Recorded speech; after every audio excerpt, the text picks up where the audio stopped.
Good morning, YouTubers. It's your average Joe here with the bipartisan guy.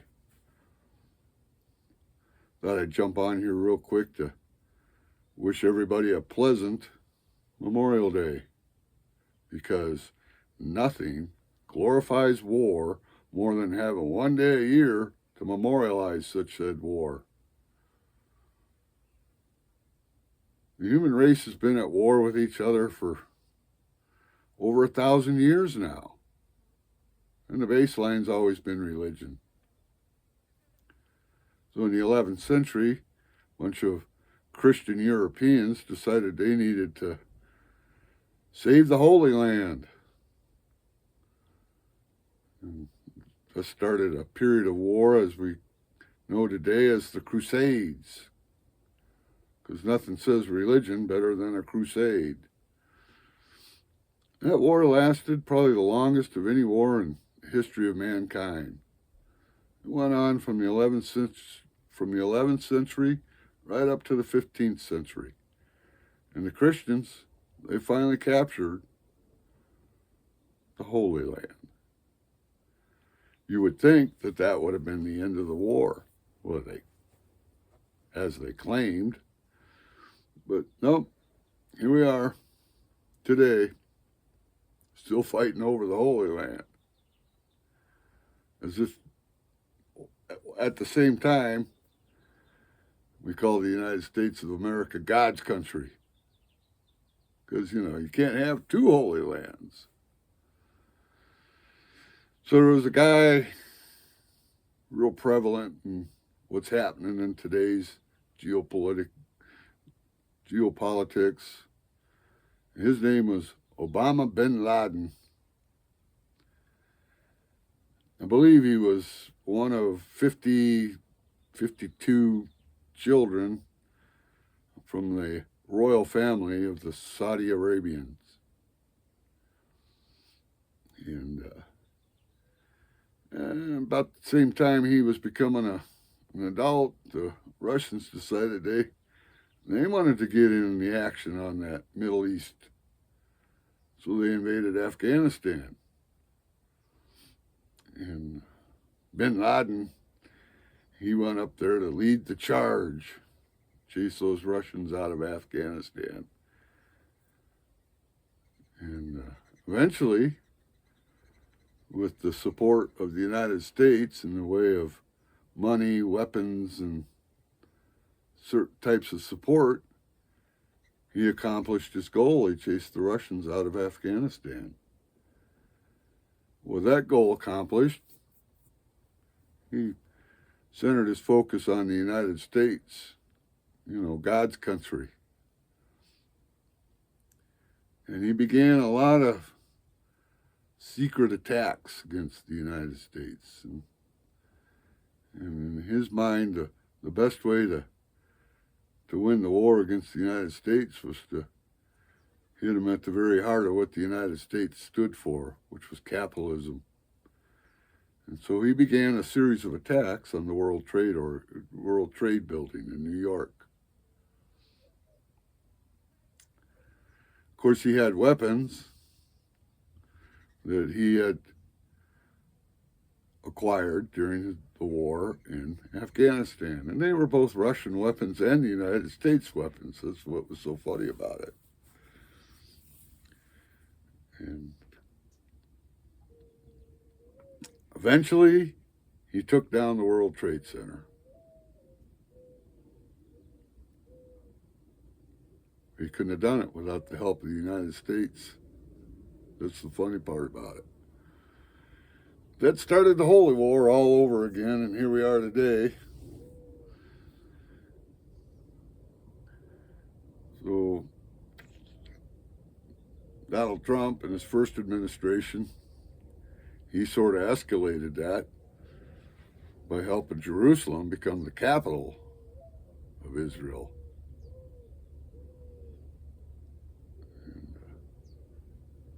And Donald Trump, he's greedy.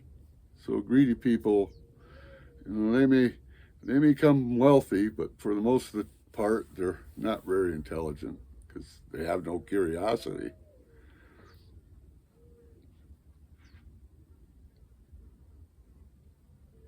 So the Saudi Arabians, who by the time Donald Trump came around, had amassed huge amounts of wealth. And they weren't too keen on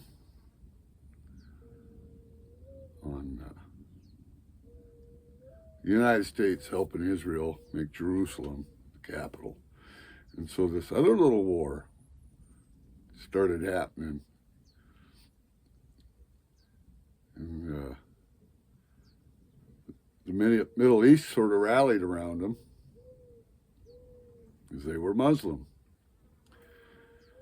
And we know that group of people today as the Palestinians. So, you know,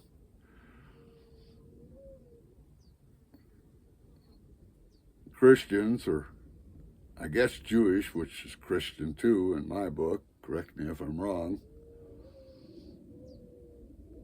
they needed help.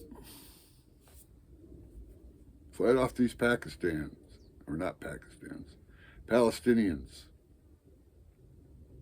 And so there was the United States right there, giving them mass weapons, money.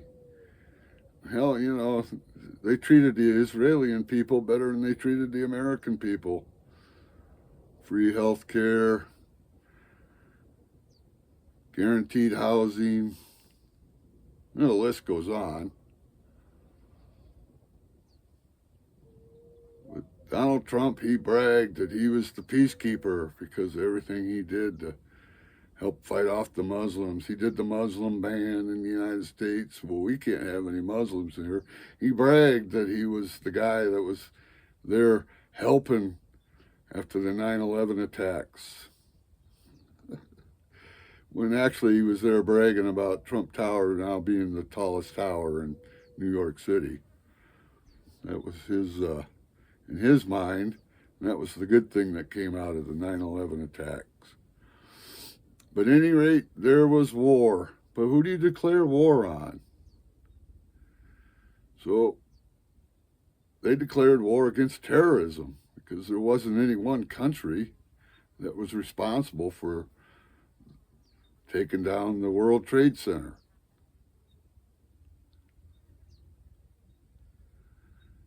And who are you going to declare war on? Couldn't declare war on Saudi Arabia because they had no direct link that the Saudis were responsible for it. And the Saudis convinced the United States that it wasn't them, it was a bunch of terrorists. And so they declared war on terrorism. And here we are, off and running. We got us another great war going on. Let's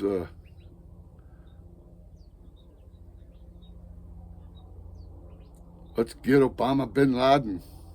Let's get him. And so the search for Osama bin Laden began. Bin Laden, he was very wealthy because he had Saudi Arabia money.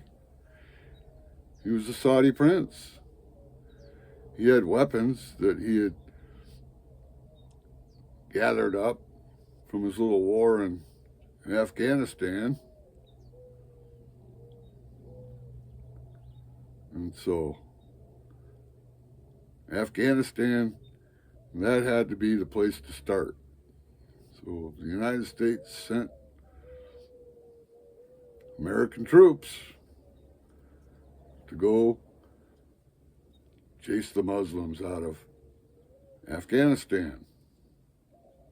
20 years of war, and untold amounts of United States Treasury spent on said war.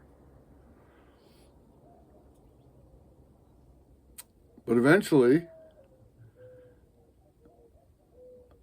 another guy that a lot of Americans claimed was a Muslim, and he had Obama in his name too. His name was Barack Obama. And Barack Obama finally caught Obama bin Laden. Getting confusing, isn't it? Meanwhile, the Saudis, they pretty much stayed low level. Wasn't much in the news about them. Everybody pretty much knew that bin Laden was a Saudi prince. There wasn't a whole lot of talk coming out of Saudi Arabia. Eventually, the United States pulled out of Afghanistan,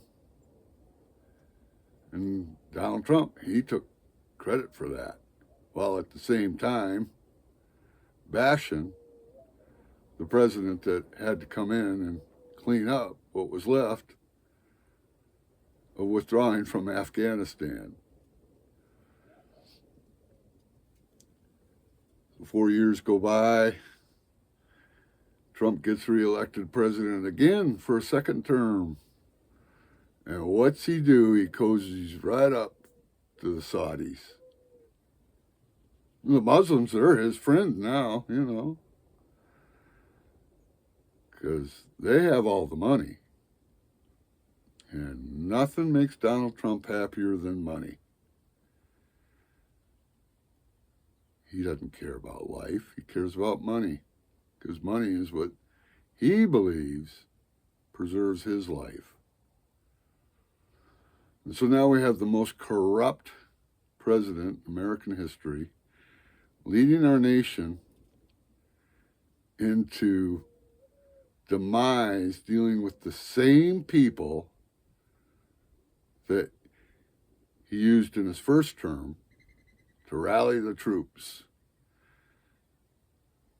rally up that religious heroism.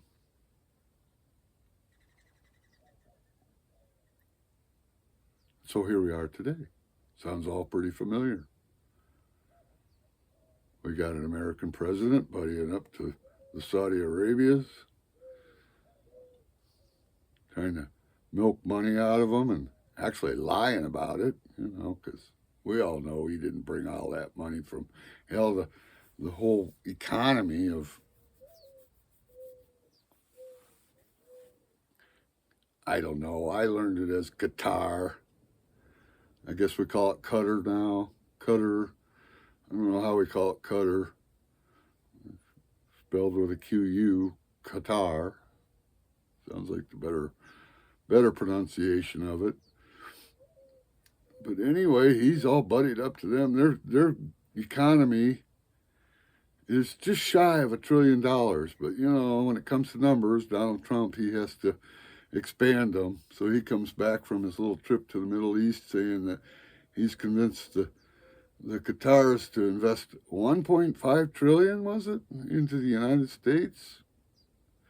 It doesn't sound like a very good idea to me, judging on history. And I mean judging on history going back over 1,000 years. So for those of you that support Donald Trump, I'd be just a little bit careful, because the war has always been about the Muslims against the Christians. And that's never going to change. So with that, I'm going to end this video. I know it was probably just a silly rambling rant, but hopefully it'll give you something to think about. I really don't think the Muslims over in the Middle East are going to be settling or going to be cozying up to the good Christians of the West anytime soon. But like bin Laden, they'll be crafty. And they'll lead us to believe they're our friends. But just stop. Take a look at history. Take a look at the history. There'll never be peace as long as we keep acting like religious zealots. With that, hey, I hope everybody enjoys their Monday off. Try to avoid those military parades. Stay bipartisan. Peace out.